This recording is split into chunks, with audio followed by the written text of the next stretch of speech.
Hi there. I am so excited. Today I am sitting down with four-time Grammy nominated R&B sensation, Kem, the one and only. Kem, how are you? I'm good, Michelle. How you doing?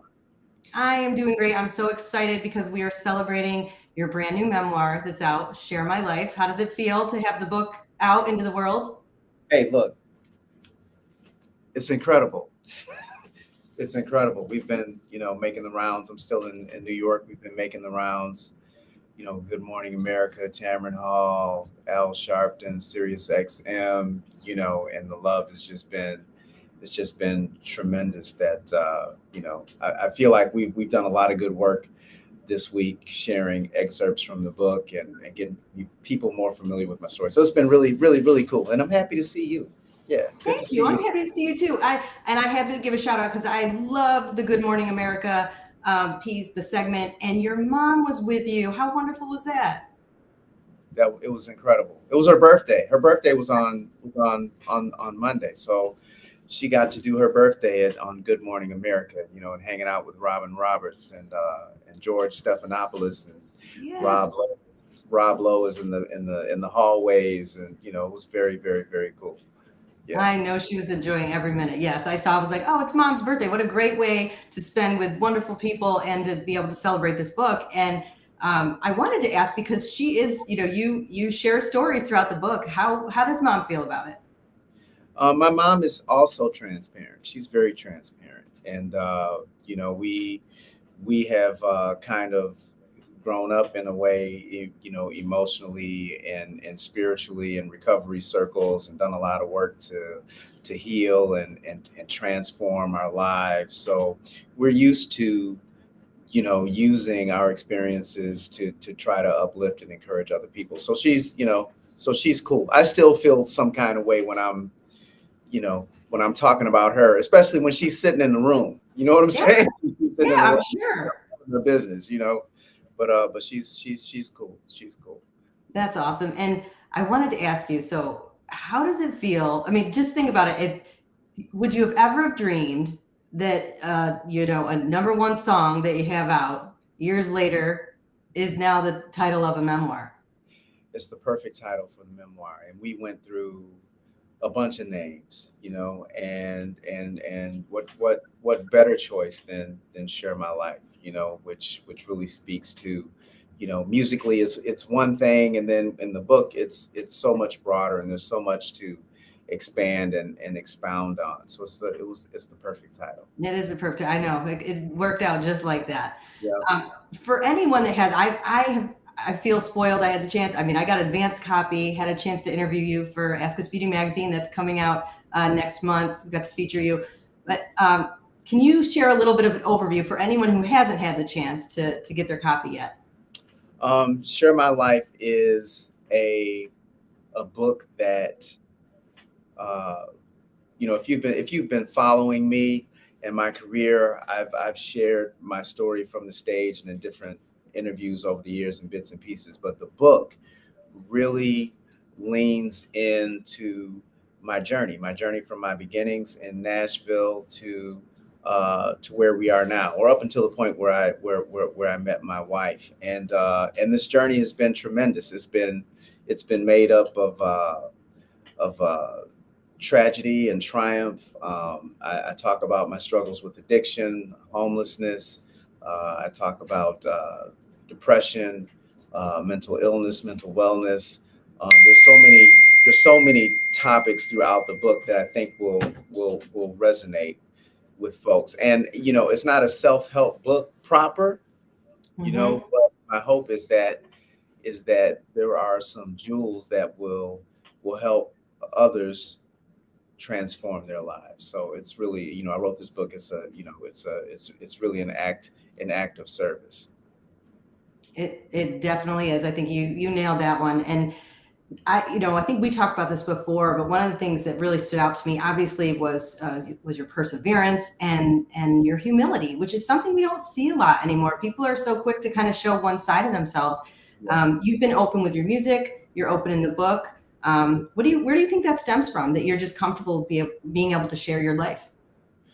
You know, I talk about in the book, I talk a lot about the silence in my house, you know, in my surroundings growing up. I talk about the silence and the shame. And for so long in my life, you know, I kept a lot of things bottled up, you know, and once I came to a place where, you know, I came to the end of my rope and had to surrender to my addiction.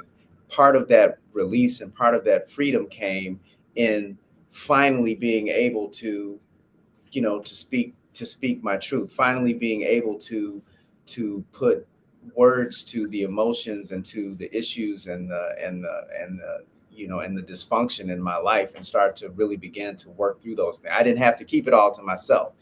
You know, there's a recovery cliche that says a problem shared is a problem cut in half. You know, that there are solutions, you know, to your problems and what you're going through. So it's become, that's become like a cornerstone of my life. You know, it's a tool of my life, you know, to be able to do that. So I'm sharing that with the rest of the world. Yeah. I love that. And also too, if you can, expand on, because the big part of your foundation is your faith. Yeah. Can you talk a little bit about that? Yeah, my faith is my, you know, that's my cornerstone, you know, and it's the foundation upon which everything in my life stands today. I came to faith because if I didn't, I was gonna die. Right? I was having a conversation with somebody yesterday talking about, I didn't get saved in the church. You know, I got saved. I had to, you know, I had to enter into relationship with a power greater than myself, or I was going to die in the streets, you know. And it was a necessity. It was an act of, I came to faith. It was an act of desperation, you know. And it's everything for me today, you know, to know that that there is some good orderly direction, some God, you know, in my life is really the one of the reasons why, or probably the primary reason why I'm sitting here having this conversation with you today. Hmm. Absolutely. And one of the things, and I want to talk about therapy. You and I talked about this before Yeah, when we had a chance to chat. But what I love is you tell the story about, because we all have dreams. We all have big dreams. yeah, You dreamed big for yourself, and a surprise happened when that dream came true. Can you share a little bit about that story and how kind of you turned the corner there? yeah. I talk about in the book. I talk about signing to the Motown record label, which this year will mark the 20th anniversary of me being signed to the label. 20 years since my first album, Chemistry, came out, and I talk about having the contract in my possession. You know, I talk about having the contract, the unsigned contract in my possession. The label is waiting for me to sign the contract. You know, it was a 5 album record deal, and I fell into a deep depression.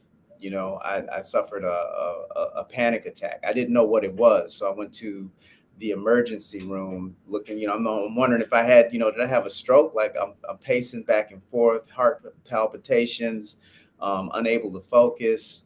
And went to the hospital, Beaumont Hospital in Royal Oak, Michigan, great facility. You know, they ran all these tests, and there was nothing physically wrong with me. You know, they said you might want to, you know, look into getting some psychiatric help, which was a surprise, and it was terrifying. But you know, I heeded that advice and ended up finding out that I was suffering from depression, and which opened up a whole, you know, so a Pandora's box. You know, I started, you know, started seeing a therapist on a regular basis, started taking psychotropic medication, you know, to help me manage my mental health. And it was one of the best decisions that I've ever made. You know, there's a stigma attached to it in the African American community, and maybe not so much now as I felt that there was then, because you know there's so much there's an awareness now that you know continues to grow. But you know, we didn't walk in our house when I was a kid talking about we were depressed. Yeah, mom, I'm depressed. Well, we all depressed. You know, Exactly. everybody's depressed. you get up and go to work, you get up and go to school, you put your head down and you power through it. And there is a place for that, but that has but that has limitations. I had to Mhm. have understanding and had to have some help. I realized that that signing this record deal, this dream, what I had been chasing, what seemed to be all of my life, was not going to solve my. It didn't fix everything. It didn't. There was still work that needed to be done. Our lives are like an onion, and we peel back these layers of our lives, and more is revealed, and more healing needs to take place. So I'm grateful that I had that experience, because I feel like sharing it in the book helps relieve release some of the stigma that's attached with seeing a therapist, and being transparent, and taking medication if you needed to get to the other side of mental wellness. So yeah, thank you for bringing that up. Yeah, absolutely. I mean, it is that we're trying to remove the stigma. And I think just being somebody out there talking about it, you can make a difference in so many people's lives, which is what you sharing your story is all about. And one of the other things too is, obviously you went through adversity with, going through, you're homeless for a period of time, alcoholism, but you didn't talk about your upbringing, because it wasn't like, I think we talked about the rags to riches, like came from a very kind of normal, I guess you would say, I don't know what they consider normal anymore, but normal upbringing. And I think that's a little bit different, because people assume that you come from one place, and that really wasn't your story.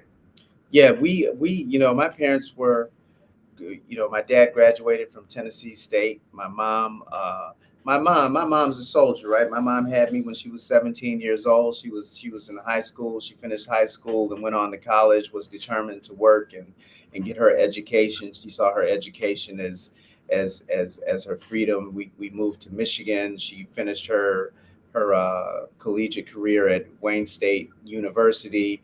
My dad was an engineer for Rockwell International, making brakes and axles, whatever, for trucks. And I mean, it was, so, and my mom was in marketing and business, and banking administration. We had two cars in the garage. We had a house in the suburbs just outside of Detroit proper. I had every opportunity afforded to me to go to school and have clothes. We had all of that, you know what I'm saying? But July 23rd of 1990, I was sleeping outside, I'm eating out of trash cans, so people assume that my story is from, he came from nothing, and and now look at him. It's like, that's not the case. I didn't come from nothing. It was just the story of the prodigal son. I came to myself, and got some help in my life, and was able to transform my life, and return to the well-being, and the prosperity, and the spiritual life that I was searching for before, in the midst of my addiction. If that makes sense. Yeah. This book is so good. I mean, I can't scream it enough from the rooftops. I was hanging on every word, read it cover to cover. I had the highlighter out, marking things down, and so we have to get into the music, because obviously, I mean, that has been such a source of comfort for you, and really ties into your entire journey. Yeah. Talk about just how you got started there, and we can dive in a little further, because I know we got a ton of questions coming in. Yeah, music has always been a light in my life, if you will. I got these people talking. Look, these people are talking and they move, and y'all distracting me. Leave him alone. Everybody whispering and like giving hand signals is like, it's crazy. That's all right. Just, yeah, we won't. Music has always been a light in my life. My grandfather was a Baptist preacher, and he was the senior pastor of Hopewell Missionary Baptist Church, which still stands in Nashville, Tennessee. And he had a piano in his house. And my first musical memories are banging on that piano. My first musical memories are them kicking me off of that piano and saying, "Boy, you don't need to." But the piano became my friend. It was my first love, and I could sit at a piano like all day from sunrise to sunset and just, and just get lost in it. So it was a place of healing for me. It was a safe place. It was a place of refuge for me. So I've always music has always resonated with me. I'm really I love great songs. I followed a lot of great artists from Michael the Prince to Patti LaBelle, Shaka Khan, Al Jarreau. I always get the Al Jarreau comparison. I really started out trying to write songs for other people, and uh, and nobody really wanted to sing my songs. So Now they do. so I started singing my own songs, and started chasing, but I loved music before I knew that there was a check attached to it, right? I loved music before I knew anything about celebrity or fame. I loved music just for itself. I know that if I weren't doing this, I would still be a lover of music. I would probably still be creating. And I've just, there's somebody asked me what my plan B was. There wasn't a plan B. It was like I felt like this was what I was put here to do. I didn't know all the time, every moment during the journey that it would unfold this way. But that gnawing in the spirit that this is what you're supposed to be doing. When you can get on stage and be booed and come back and do it again, right, and make a little progress and a little progress and a little progress. It's like it's always been a light for me. It's always called me. And the first single is Love Calls, right? There's nowhere to hide. It's like you can't that song that analogy applies to so many places in my life. There's nowhere to hide when love is calling. Especially if we equate love to being God. It's like there's nowhere you can't get away from it. You know what I'm saying? So I'm glad that I answered the call in this regard, and that I'm able to share my story in this book. They're yelling at me to sign these books, so I got to sign some books. We're glad that you answered the call too, and we're going to take questions as well. We got a ton of reader questions, so I don't want to monopolize, but I do have to ask you to just share. It's my favorite story in the book because you could have been a Mary Kay salesman. I love this story, so maybe you could just share a little bit. I don't want to give it all away, but this is a good one. But right, because my mom was a Mary Kay consultant.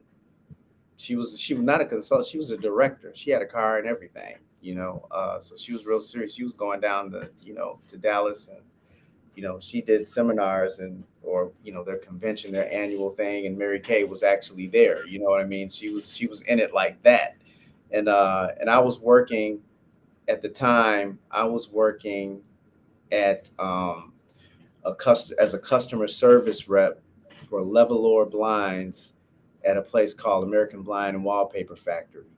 And most of them, probably 85% of my coworkers were women.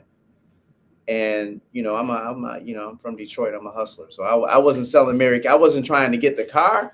I was just trying to keep the lights on. It was a hustle. I got Kim, I got that cream. That's awesome. I got that cream. I got it. And it was a good, I made money at it, and so it was just ancillary income for me. But then my mother told me that she had a friend or someone that she knew who worked at a bank and would be able to help me get a loan, and with that loan, I could purchase some more. I could purchase, an allotment of Mary Kay, and which would be good for both of us. You get your $2,000 loan and buy some Mary Kay, and we can, and you can, build your Mary Kay empire. So I went to the bank and got the loan. It was Fifth Third loan for a revolving loan from Fifth Third for $2,000. And when I got it, instead of buying Mary Kay, I bought a keyboard. right? We'd never had a keyboard in the house. I would always go. Yeah, I grew up in a mixed neighborhood with I had Jewish neighbors. I go to the down to the Gellers and play their piano, and I I bought a keyboard, and at the time, and my mother was cool, because looking back, it's like I know that she was disappointed, that she was disappointed that I did that at the time. But I'm sure she got over it. I think she got over it, but the fact that you did it was amazing. She's cool with it now, right? She's probably okay, probably by now. But I made a beeline for the music store and went and bought a keyboard, and on that keyboard, that's where my first album was birthed on that keyboard. Yeah. Yeah. Mary Kay, I got you, Mary Kay. Hey, Mary Kay, exactly. That's such a great story. Well, I know you're signing some books. If you have questions for Cam, feel free to send them in. We've got a bunch coming through. I've got one from Vicky from Detroit. Vicky, she says, "Hi Cam, what has been your proudest moment as a performer?" And she wanted to make note that she used to hear you sing at 3:30 through the Direction Salon floor. You probably know what that is. That's 3:30. Wow. 3:30 is on Grand River in Detroit, owned by a great supporter and friend of my work. His name was Triandos, I think. Remember Tree's last name? Triandos Graves, Tree Graves, and we used to go in on Thursday nights once a week, and I would play nothing but original songs, no covers, and that was a 3:30 was an institution for me. My proudest moment, there have been many. So let me try to pick one. My proudest moment, the first one that comes to mind is when I was doing a show in Dallas, Texas, and TD Jakes came to the show. And when there's a segment of the show where I kind of give, I give testimony, or I there's a section of the show where I talk about my faith, and I ask the audience to give praise, and the audience stood and gave praise, and he was standing and giving praise, and that meant like the world to me, because when I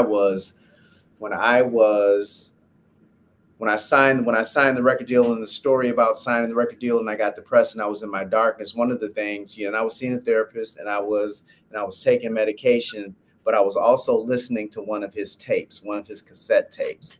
And he was talking about, and it was the scripture passage that I was reciting over and over and over again was, God has not given you the spirit of fear, but of power, love, and a sound mind. Look, saved my life. So to be performing and have him in the audience, and acknowledging me, acknowledging my faith was a significant moment. Yeah. That's beautiful. Absolutely beautiful. Okay, I got one question. I think it passed through and I didn't get to see the name, but she wanted to know, do you still have the keyboard? I still have the keyboard. Oh, there you go. In the house. It's in the Detroit house in the basement. It was an Ensoniq MR76. Yep. That's awesome. I still have the keyboard. Sure do. That's awesome. Okay, maybe one day I'll go and actually pull it up and pull up the original versions of all of those songs, and make a record out of that. There you go. I'm buying it. Let's see. We got a question from Janice from DeSoto, Texas. When did you realize that God is the head of your life?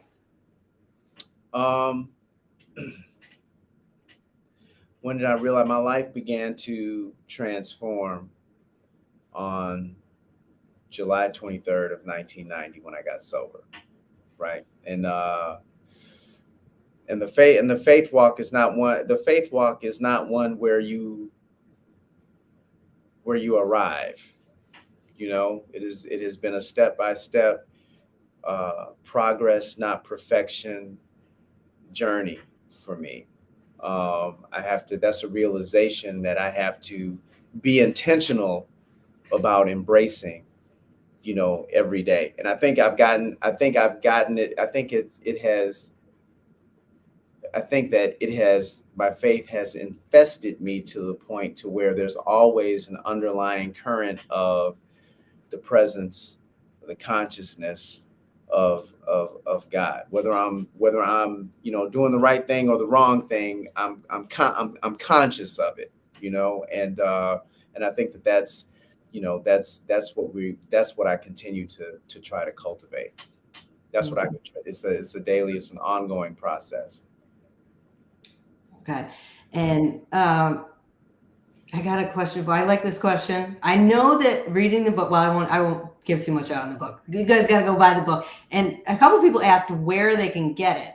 They can get it anywhere, right? You can get it anywhere. They can get it anywhere. It's out now, baby. You can get it anywhere, wherever you buy your fine literature. That's right. And you can, and it's Audible too. So we get you. Audible, there's an audio book, and right, there's an audio book, and Keith David, the legendary actor and voiceover, guru, he lent his craft to the audio book. He's reading the foreword, which was written by Eric Holder, which is like, dude, Eric Holder wrote the foreword to my book. That's like, it's like what, and the book is, and the audio book, I'm reading the book myself. So you get to, put chemistry on, baby, and sit back and listen to some music and read the book and take this journey with me. Yes, doesn't get any better than that. And there's a link here where you can get your signed copy. So link above. So definitely check that out. So it's available everywhere. All right, I got a question from, I believe it's. I hope it looks like I can't tell. I can't read it completely. But Columbus, Ohio. It looks like Candace. Do you sing at weddings? Have you ever sang at anyone's wedding? Yeah, I sing at weddings. I sang at weddings, like for real. I was a wedding singer, like for real, like Brick House singing, like my girls singing at weddings, dancing in the streets singing at weddings. I was that guy, But yeah, I've done a few weddings. I've surprised some of my fans by well, not surprised, but like I've had fans get engaged in the audience and sure. and have gifted them, with a performance at their wedding. It's one of my favorite things to do. I was thinking that I'm like, your music, you've been involved in more weddings and Yeah. more than you have any idea how many that you've been a part of. Deborah from Alabama wanted to know when you were going to visit Birmingham again. Birmingham, Alabama. I don't know if that. Why do we have that? We're out on the Soul to Soul tour. Check and see if we got a date coming through Birmingham. But we love Birmingham, and we'll get there. If we haven't been there this year, then you got to be coming up, because we like to touch everybody across the country. Yeah, because you're touring right now. Can you share a little bit about that? What's going on right now? Yeah, we're out on the road with Music Soul Child and Lettucey on the Soul to Soul tour. And 31 dates. We're about halfway through now. This week, actually, Friday, I'll be leaving the book tour to go to Cincinnati and Grand Rapids. We'll be in New York, back in New York at the Hulu Theater in Madison Square Garden on the 28th of this month, I believe. But check Ticketmaster wherever you get your tickets, get the dates. It's on my website, on my socials. And we'd love to see you. Music Soul Child and Lettucey. It's like really, it's an experience. It ain't a show. It's an experience, So we're having a really good time out here, and we're friends and we're cool. Music sang at my wedding. Lettucey and I have done shows and recorded together over the years. So we have a good time. It's the perfect date night. Absolutely. And I love seeing the comments coming in. There's so much love out there for you. And yeah. I know that I think what's so beautiful is that you do share your journey through your music. This is kind of next level. And so your fans are going to love this book. If you haven't had a chance, like I said, there's a link. You get an autograph copy. That's pretty awesome. I want one. I didn't get my autograph copy. I want one of those. I'll do yours right now. There we go. All right. You heard it. Ashley from Richmond, Virginia. She wants to know which one of your songs means the most to you and why? Um, which one of my songs means the most to me and why? I would I would I would say probably Love Calls. Love Calls, because that's the one that, that's the first single, that's the first hit record, that's the one that set the stage for all the music that would follow. And it's really, and the and having that first album, the Chemistry album, was such, it was a breakthrough album. I mean, and I mean, it was a breakthrough album, and it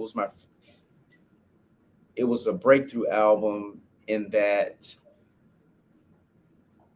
it transformed my life to be able to manifest what I had been holding in my heart for for what at that time seemed to be all of my life, to manifest that. I mean, it was like, it was a big deal. It wasn't just, it's a big deal. It's not just about getting the record deal. It wasn't about that. It was about the mindset that it takes to bring something like that in, into reality, the mindset that it takes, the faith that it takes, the work that it takes, and what it did, and the validation that it brings, and the affirmation that it brings, and the confirmation that you weren't wrong about what you've been thinking all of these years, and all the people who were trying to talk you out of it, and all the people who didn't believe, and I'm thankful for those people too, and all the obstacles that you had to navigate, and there was an internal, there is and I, and these are the things that I want people to get from the book. There is an internal mechanism within you. Preach. Yes.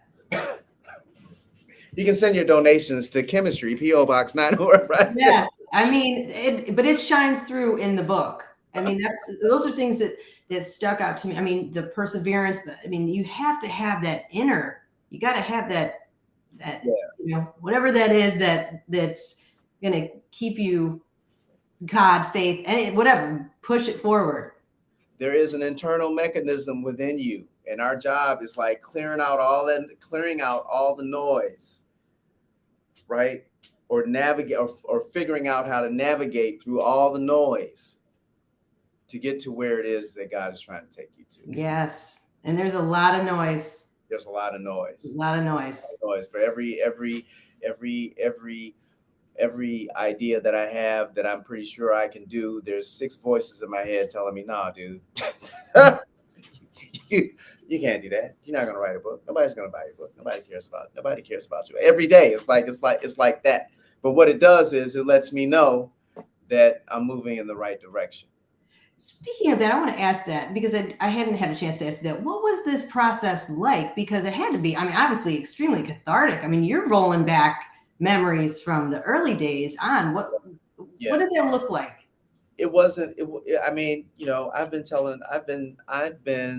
sharing my story in bits. I mean, I've been sharing my story and processing the narrative of my life all of my life. So nothing that I wrote was, it's not a surprise to me. And like, I've processed a lot of stuff, and like, this is just what it is. Right. So it wasn't difficult. I think one of the things that was striking for me is that my mom interviewed with David Ritz, and I need to give, more shout out to David Ritz, because David Ritz was the perfect collaborator for this book, and so many others. I mean, from Ray Charles to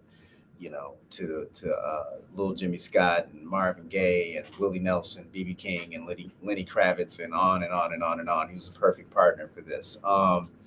But he sat with my mom, and my mom told him stories, and we talk about, returning to this theme of silence and shame. My mom told him stories, dude, that I'd never heard before. Oh, I bet. There were stories that like I didn't put them in the book because it wasn't mine to tell. There were things like, this is not for me to tell. But at the same time, it was like, for real, I learned a lot about, and still learning. My mom was here in New York, this week, and still learning, still stories. you know, uh, you Yeah, know, because it's from her, it's, it's your perspective. You're sharing yours. yeah, She's got a whole different perspective. yeah. She needs to do one too. She She needs, needs to do one too. yeah, yeah. Absolutely. Um, Obviously, we talk about love and God and your faith.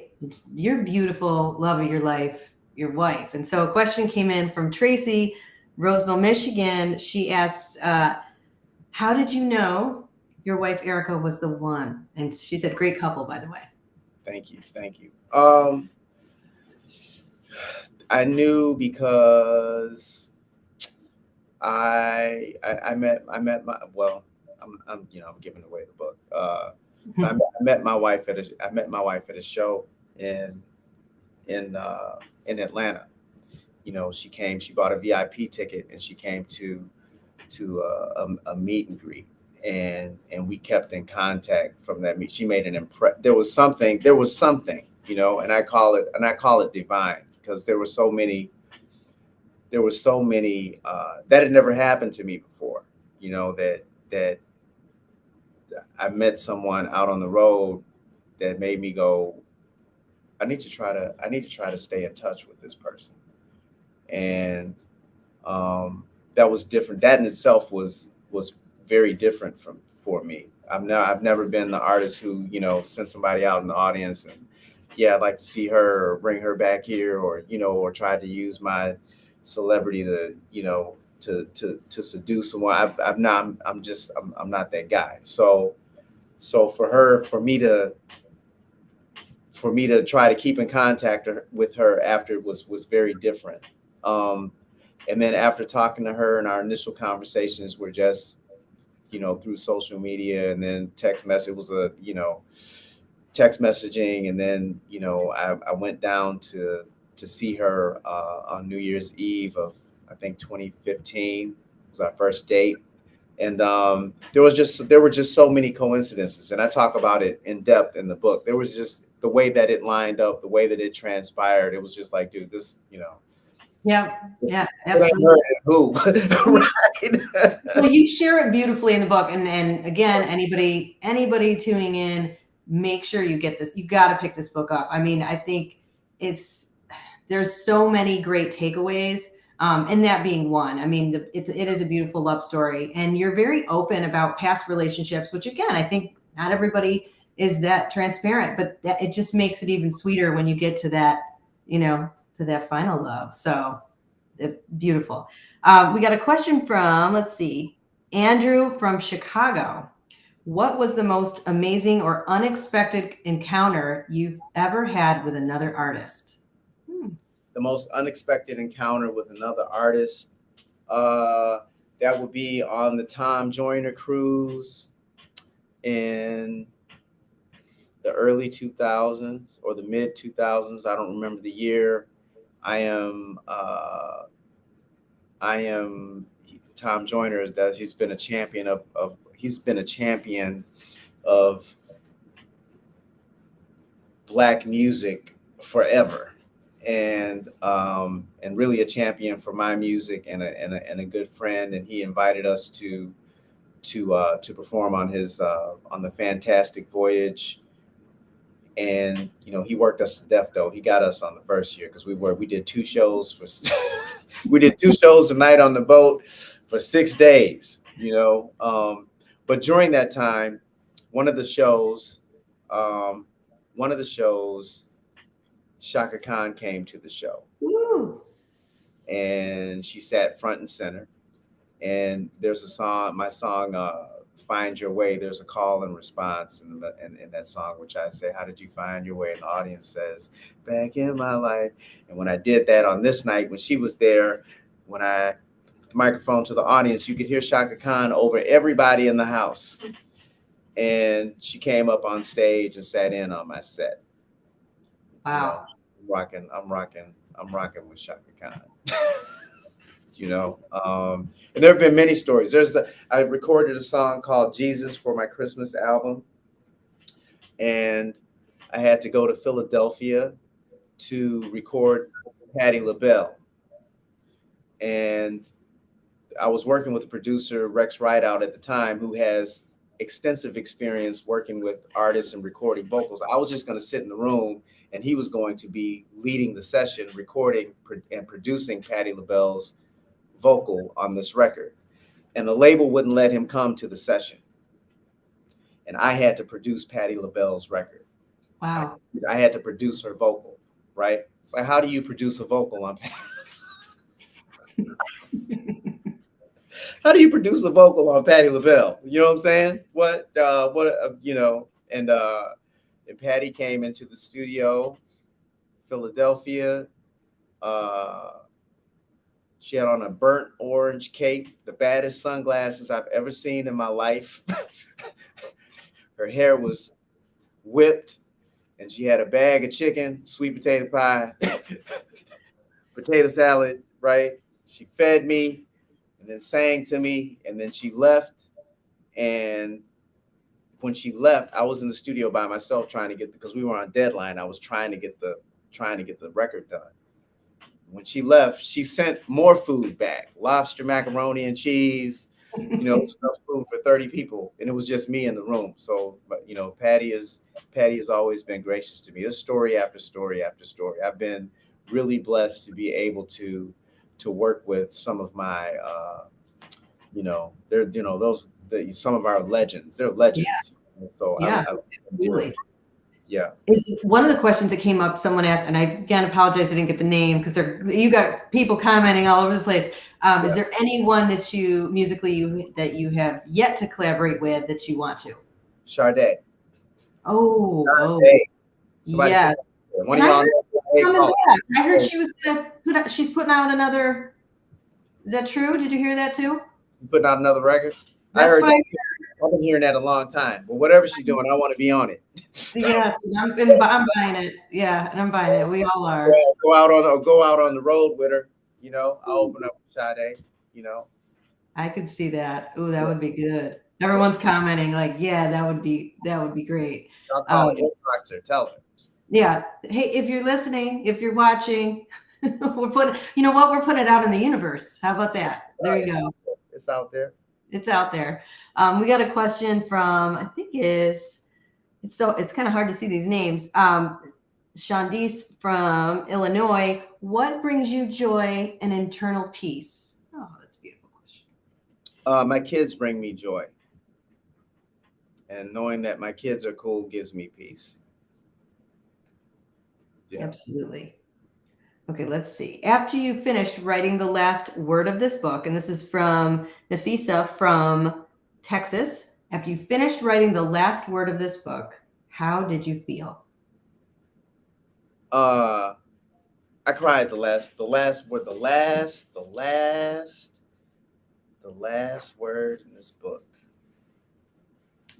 Because we were trying to come up with an ending or, a way to end it. Mm-hmm. The last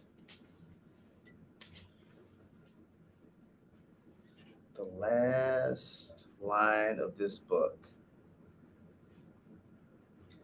Yes, the struggle had been intense, and yes, surely I knew the struggles wouldn't just cease to exist. But no matter how severe the struggles or how tempestuous the battle, I felt fortified. I felt something deep in my soul. That something comes down to one ideal, one irrefutable truth, which I believe permeates all of humanity. We all love somebody, and somebody loves us. Okay. And there you go. And that's how it's done. Right? Yeah. Kim, you're just a good human. Anybody out there, I want to thank you so much for this time to get a chance to ask you questions. And it's just been an honor to get to know you. You are, not only you're beautiful on the outside and the inside, you've got this gorgeous voice, and now you're sharing this story. Share My Life is the name of this book. Everybody needs to get this copy. You can also get an autographed copy. So how about that? And I can't wait for mine. But thank you so much for doing this. Yeah, this one is this one yours? You gotta put this. Oh, yeah, put mine aside. I want that. But yeah, everybody out there, you can get a signed copy, And you have to read this book. It really, I know you've shared things along the way through your music, but this really is, there's so many beautiful takeaways. There's something for everyone. And, thank you. Thank you, Michelle. It's always a pleasure speaking with you. Yeah. Thank you. Absolutely. Thank you, who tuned in. God bless you. Thank you for supporting the music. Thank you for the love all of these years. It's been a tremendous journey with y'all, and we ain't done yet. No, yeah, there's more coming, right? There's more coming. Yeah. All right. Thanks so much. And again, everybody, thank you for joining us. You guys have a good night.